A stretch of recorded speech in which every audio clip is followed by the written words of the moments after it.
Piang pi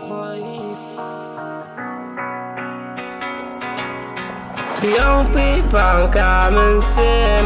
pitim ngat mang kamen sim, haba pim don ngam siu qua banim.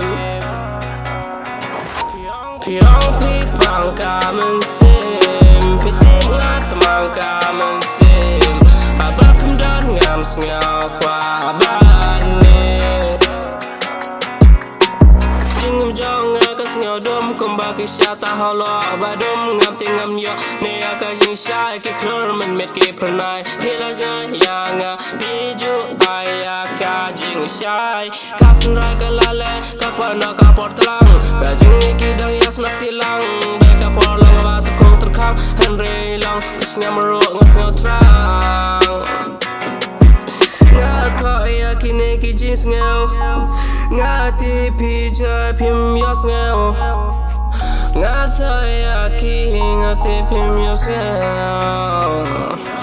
piang pi pang kamen sim pitim ngat mang kamen sim haba phim dan ngam ngao kwa bani piang pi pang kamen sim pitim ngat mang kamen sim haba phim dan ngam ngao kwa bani no ka jing e jong ni rang shabi lung kot kan lenti phim mai lang la ki ti phim kwa bangan tim ngani de ka jing ar tin don ni ngam ting ngam la nge ya ki ngam ting ngam la ya he ngai she ba she ba tim no pa ha ngai ko di ma so ni je her ne he hai man na ngam nge ngo lang i si ko na ngam nge ngo lang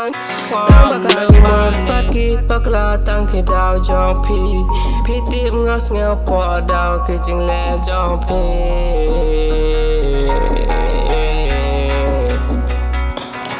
piang pi pang kamen sim pi tim ngas mang kamen sim haba pim dan ngam ngao kwa bani